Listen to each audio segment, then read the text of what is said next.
Hello, Virgo. Welcome to the Plaid Sheep Oracle. You have a very interesting reading. And the overall message of the reading also came through in how it showed up for me. In the first, well, maybe I'll do this in order to make it make sense. So we begin not with an oracle deck as usual, but with the Thoth Tarot deck.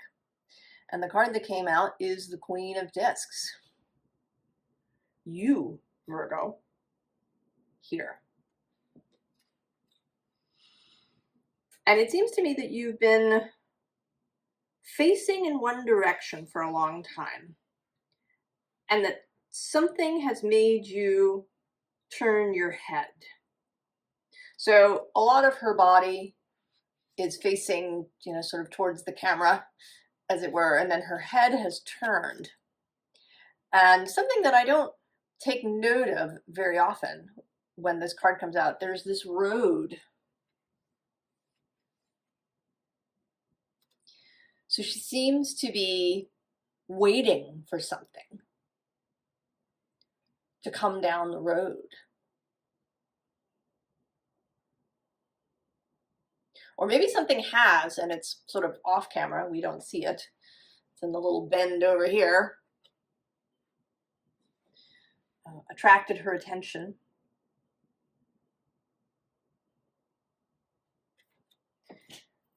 Causing her to change the usual way of doing things. The scene underlying is art. This is Temperance in this deck. Very much about alchemy, the art of alchemy, the great work of the soul.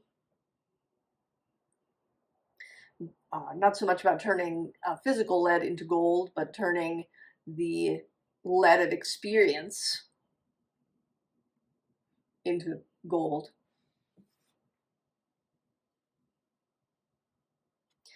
And below that is this Princess of Wands.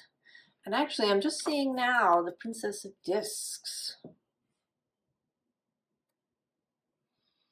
And she seems to be, I sort of want to say that it's like this, right? Because there's this glow that's being cast on this Princess of Discs.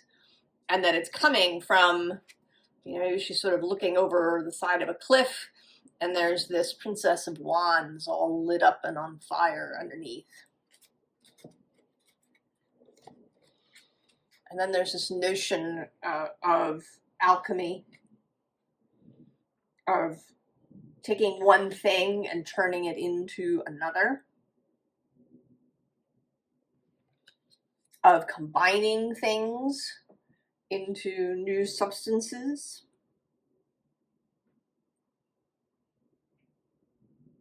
And then the unseen underlying is the sun. And there is an overall message here of clarity.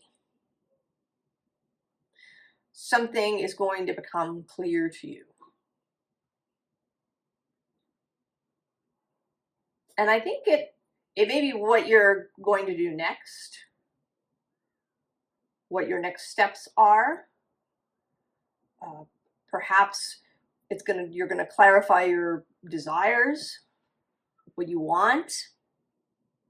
But it may also be even bigger than that. You may be clarifying, how you want to live your life.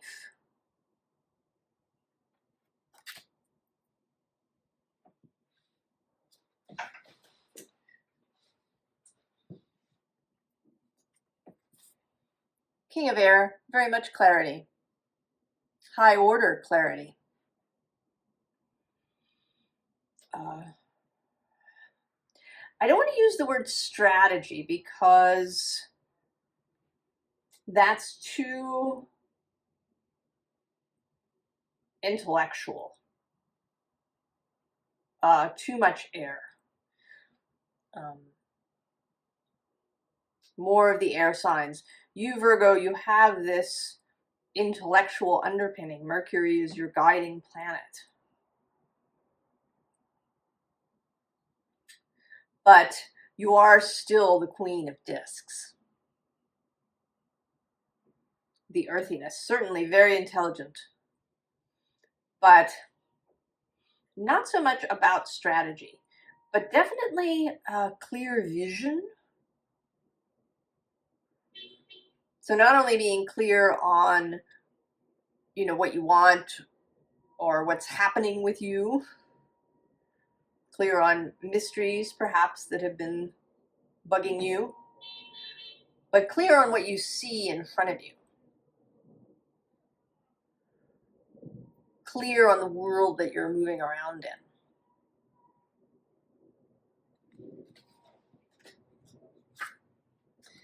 The bottom of the deck is this Nine of Fire. And I usually see this card as somebody who has come into this cave and she's discovered these stars and that they're magic. But you, I think, are a step beyond that. As if you knew that the stars were there. Maybe that you left them there for yourself. For later. I think we can hide things from ourselves when we're children because we don't feel safe in one way or another. Or we feel like the stars will cause trouble.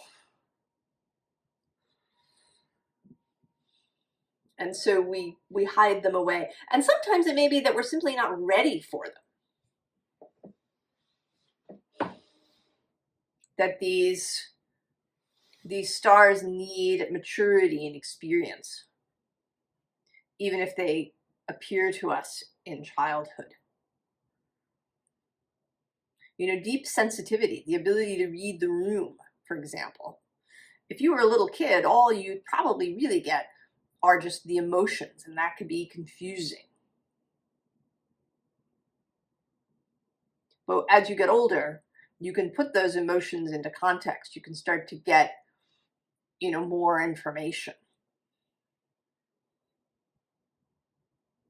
And it's not as confusing or perhaps frightening.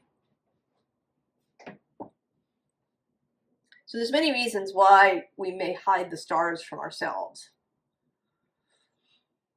But now I think you know they're there.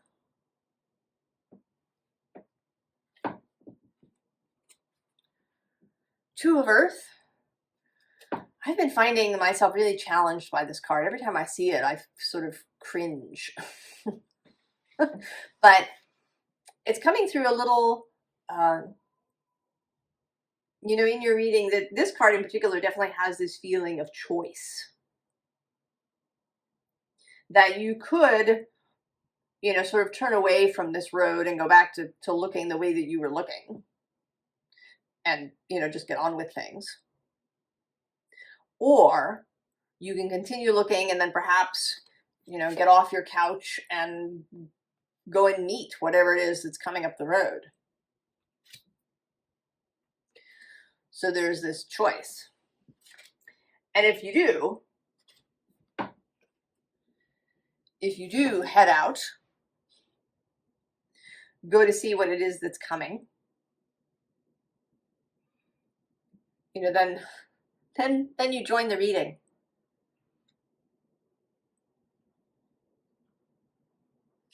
Now, I want to say that the first thing,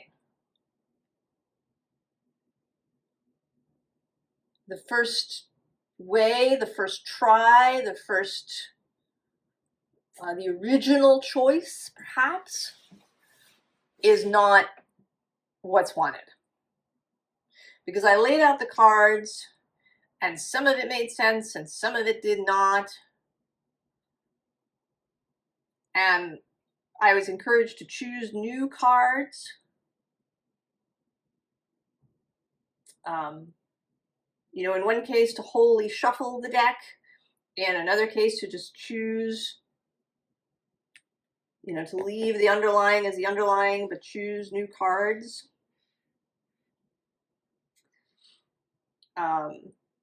And then it began to make more sense as a whole.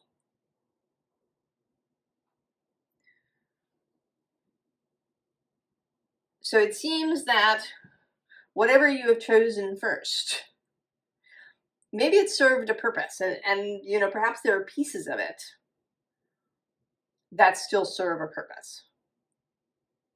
But some of it has to go, and you choose again.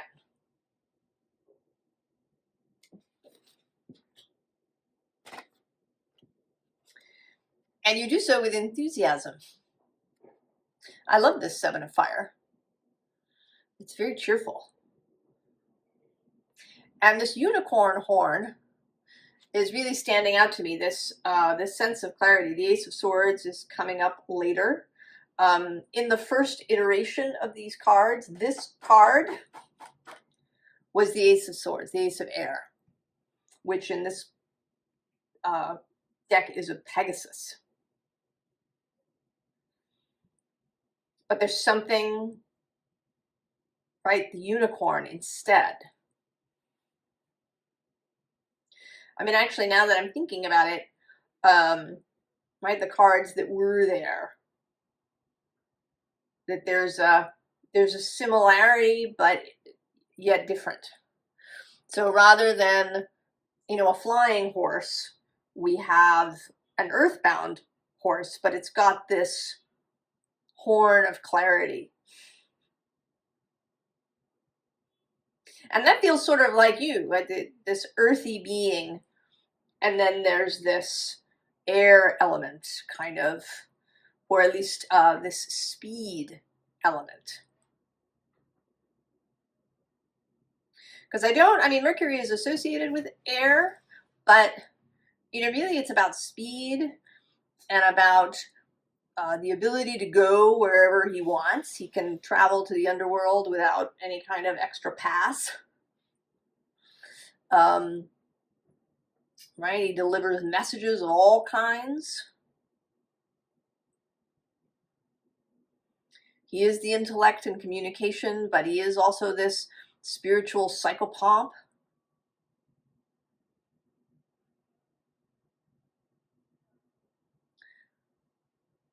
So the mercurial with the earthly. Then we have the Ace of Cups, and what was here previously was the Nine of Cups, the Nine of Water. And that's a lovely card, but this is more, you know, that's a kind of a completion card. We've come to the end.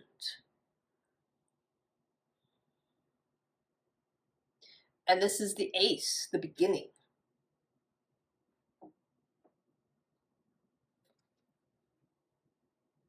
The new start.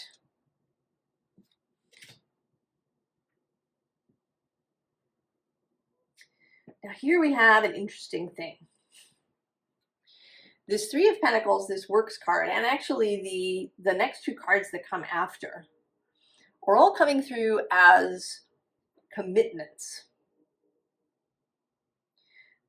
And I think that we have sort of three different cards because, you know, this is mundane commitments. This might be actually possibly contracts signed. You know, maybe you bought a house somewhere and now you really don't want to live there anymore. The reality, right? That was the first choice. But, you know, when you really get in touch with yourself, you didn't want to live here or to have that house or a job or something else where there might be, you know, some physical element to it. And then we have the Three of Swords, which is seeming less like, you know, grief or sorrow, but, you know, mental commitments, the ways that you kind of hemmed your heart in with beliefs. It may be, you know, that you didn't even fully believe something. but you've kind of gone along with it because everybody else was doing that. It was simpler. Or you really did believe it in the first place, and now it's not working for you anymore.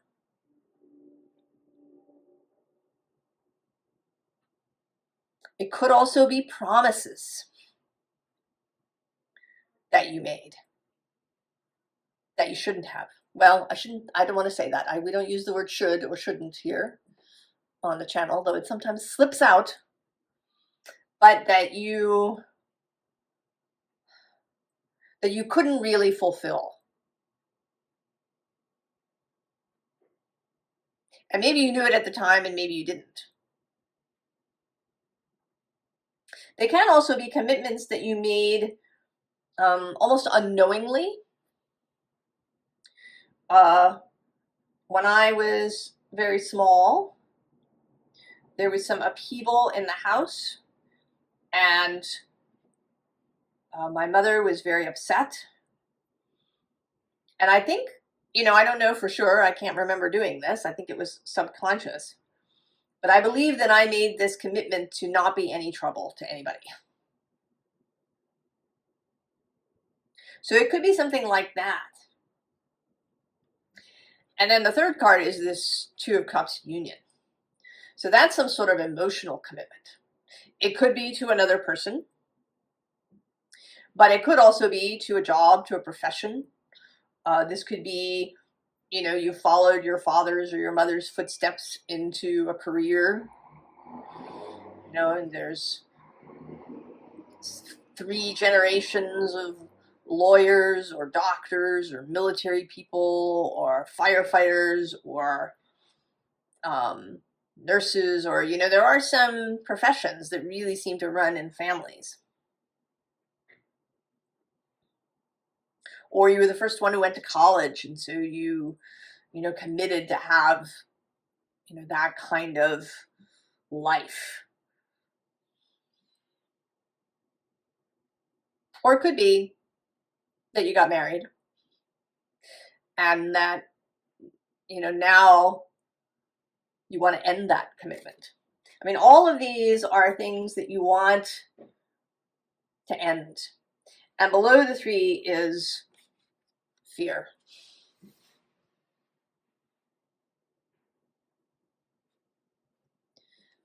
That may be why you kept these commitments as long as you have. The fear of what will happen if you undo them, break them, walk away, change. And below the fear we have both the Knight and the Page of Wands. It's kind of like a double fire, instigation and exploration. And then at the bottom of the deck is the Emperor, and this wild Emperor, one that is not hemmed in by a throne.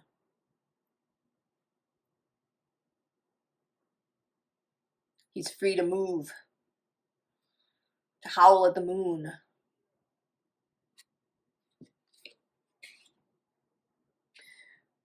Now that you're here and you're seeing this, right? We get this King of Cups with control.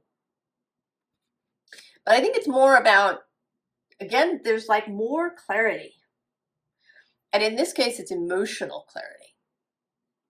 The King of Air may be, really clarity about thoughts, maybe the way your beliefs, the thoughts that you think every day, your habitual thinking patterns are no longer useful and need to change, or you're seeing how they may hem you in or cause problems.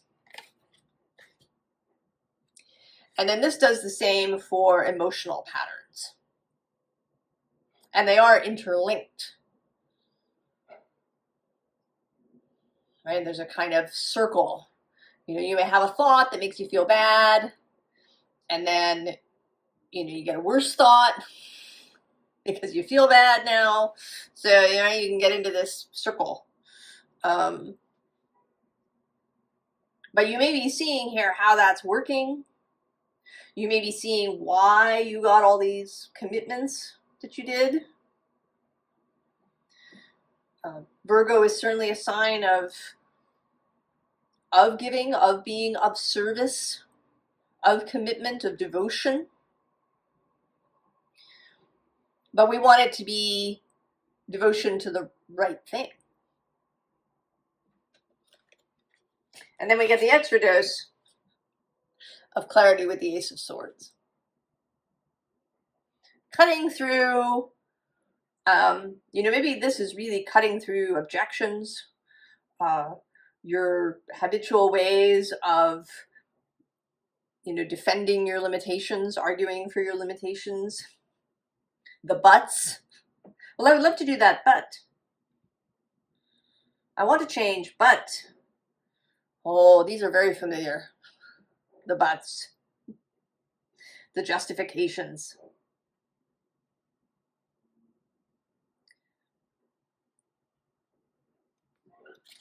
You may even, you know, when you want to do something, when you've just seen something that you really want to do and it's different, you may find yourself thinking up justifications for other people.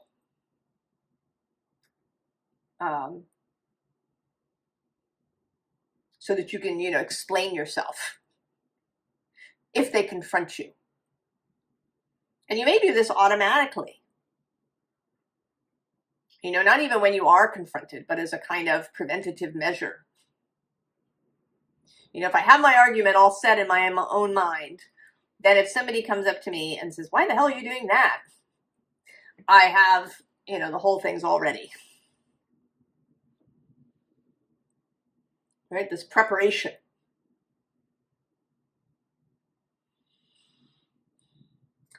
But the real preparation, the real lining up, isn't about justifications or reasons or any of these things.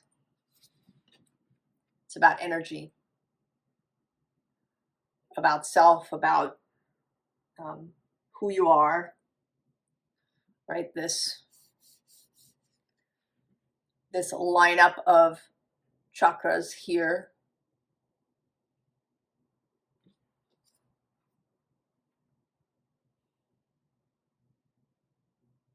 You know, here, this was a deck where I reshuffled entirely.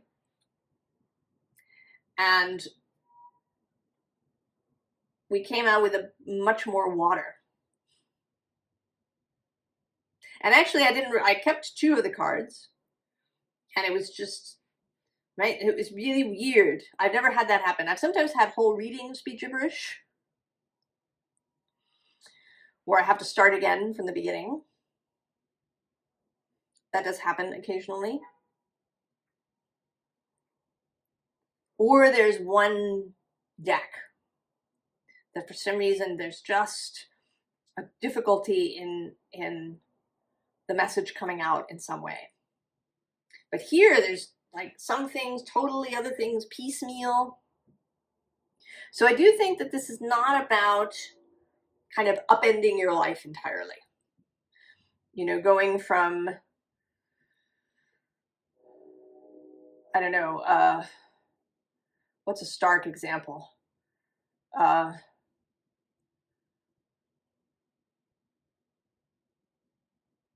You know, being Coco Chanel, right? Very simply dressed, to, you know, being Auntie Mame. You know, or decked out in sequins.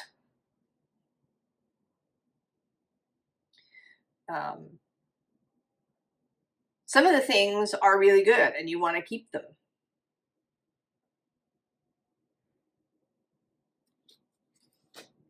The underside of this is the Ten of Wands. And here again, I usually see this as a bramble bush, you know, the thorn wall that grew around Sleeping Beauty, that kind of thing. But now I'm seeing it as pickup sticks. Have you played that? Right, where you try to to grab a stick with other sticks and not move the others. Right, this matter of choosing, and you are so good at that, Virgo. At knowing what is for you.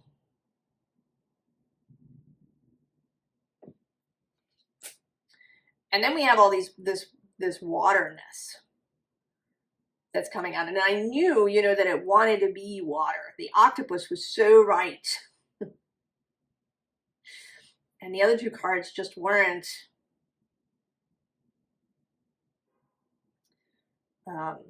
So we have the dolphin and the turtle. And then the octopus, these three water creatures that are definitely very different from one another, but all have their skills. And they all move really well through that watery space. The octopus actually can spend, most octopuses can spend up to an hour on land. So they're kind of a hybrid thing, and as is the turtle, of course, being amphibious. We have the playfulness with the dolphin. We have this kind of crown chakra, third eye, intellect thing happening here.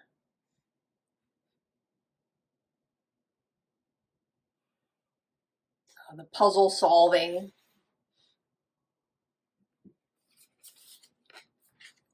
And, you know, it seems to me that this all has to do, or well, not all, but that it in part has to do with this shift that we're about to have astrologically. On the 12th of January at about 6 in the morning here on the east coast of the US, the North Node is going to move into Pisces and the South Node into Virgo. So if you're here and you have a Pisces North Node, and you've been looking at the Virgo South Node, or maybe it's the other way, maybe you're here because you have a Virgo North Node.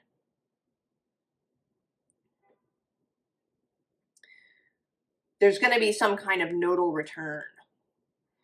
And this is it's an energy for all of us, this watery Piscean, mystical, no borders, playful, a sign associated with faith and spirit and the unconscious, with things that are hidden or things that are, you know, nebulous, that don't have, you know, kind of strict lines. You know, and the octopus only really has, it has a little beak in its mouth. And that's pretty much the only hard bit of an octopus, right? They can get through very small holes because they can squish down. But they do have that intellectual, problem-solving, innovative capacity. Curiosity. Exploration.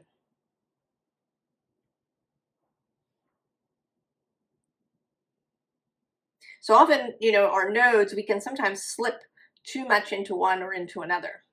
I mean, it's usually easier to slip into the South Node because that's the habitual thing that we came equipped with.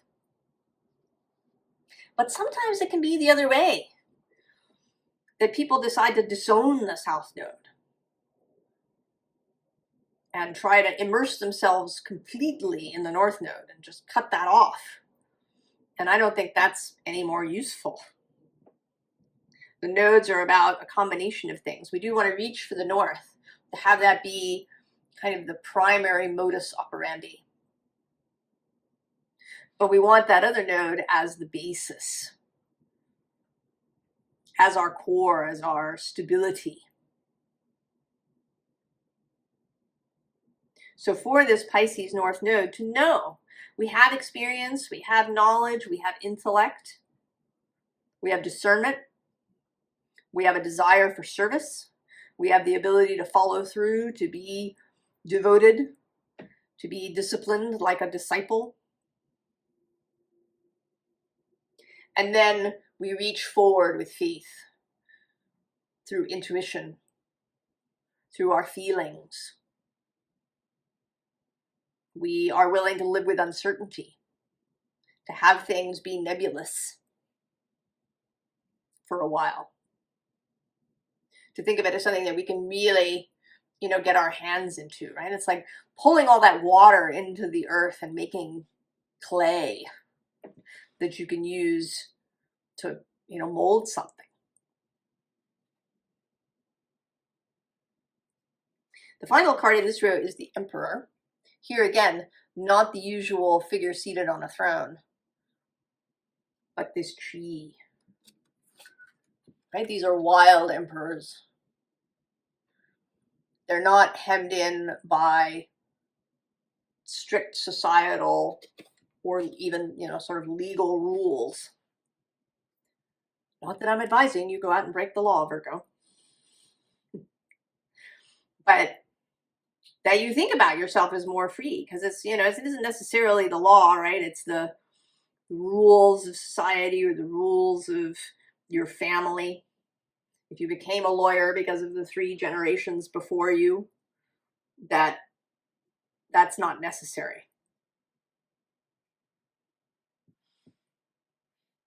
And so we have the Queen of Pentacles reappearing. And here she's lit up. I think she's sort of feeling her way. There's a sort of contemplative, inner looking quality to this queen. There's a real sensual quality to her. And below her are the Chariot and the Star. Right? It's like she gets in her chariot and she rides right towards the star. And then we have the Ace of Swords reappearing. Oh, and I'm going to go one more with the 10 of Cups. And then one more still, actually. Oh, well, I have to show all of these. Goodness. All right. Ace of Pentacles, and then below that is the 2 of Pentacles. So remember that relationship, because we're going to run into it again in a minute. The bottom of this deck does have the Tower. So change is required. There is, because some stuff is going to fall away, is going to need to be reworked, changed, right? You might need to sell the house and find the one that you really wanted, or change jobs. 10 of Wands reappearing here in a much more final sort of way. All right, whatever needs to be left behind, all these skulls, whatever they may represent, previous commitments that we made, knowingly or unknowingly, that we can leave them now by the side of the road. And then the Hanged Man. And here coming through very much as the Martyr. And this is the shadow aspect of Pisces, the Martyr. The one who, became a lawyer because 3 previous generations and just stayed that way even though they were miserable. And we don't want that. We're going to leave that too.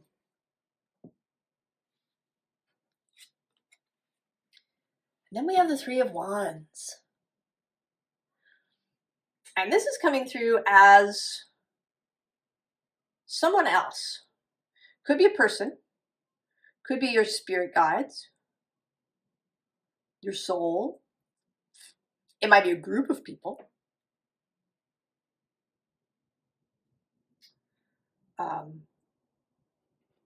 And right, turning, looking this way, waiting for you. Here you are, ready to come out. Just old as brass. Confident. Unafraid of any conflict that you might run into. Yeah, you may upset some people. You may inconvenience some people. Might even be your own family. You know, if you moved everybody into this house and now you're sort of, oh no, this doesn't work. We gotta move again. But you're ready for that when that arises. And right, we have the Pegasus here again. This time as your trusty steed.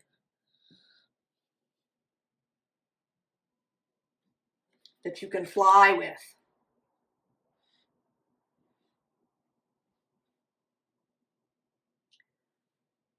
Formal advice. Recovery. Not so much advice as what may be happening or is happening. And right below that, we do have the King of Swords plus the Knight of Cups, Pisces energy, and then the third Wild Emperor. And I'm going to go one more because it's here, the Ace of Cups.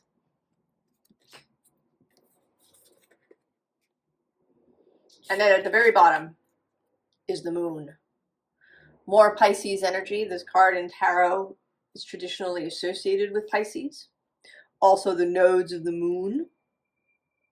Also mystery, uncertainty, no logic. The moon is not interested in logic. And this move that you're going to make may require some certainty beyond logic. All those logical justifications that you've maybe been forming in your head, wanting to be reasonable, wanting to have your argument ready, that isn't really what it's about. Right? Following the moon, having this certainty that the direction you're going in is right for you.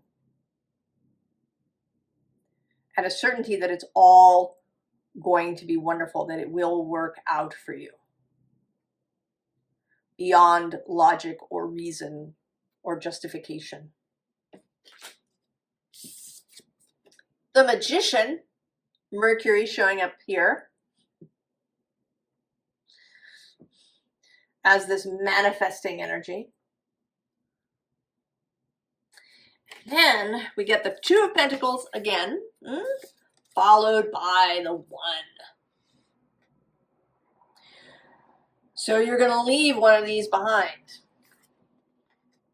It's possible that this process has been taking some time, that you've known for a while that what you were involved in was not right, and something else has been calling to you.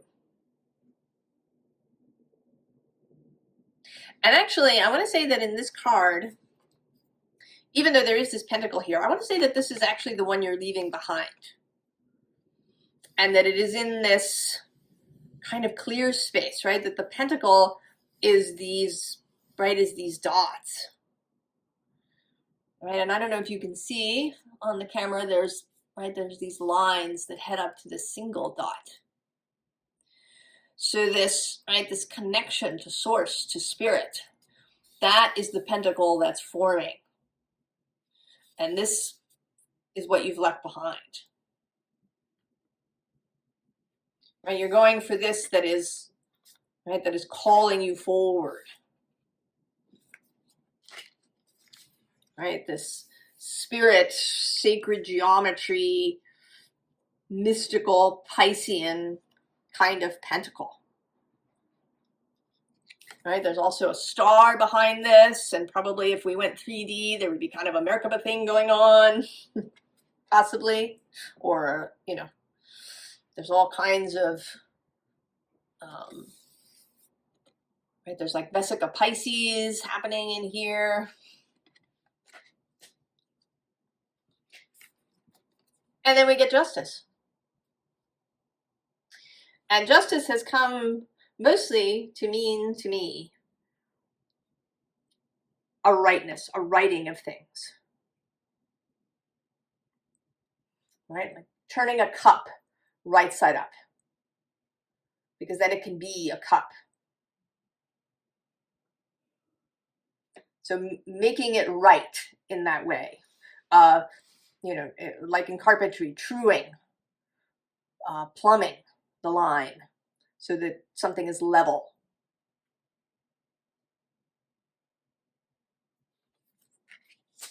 Virgo, leveling.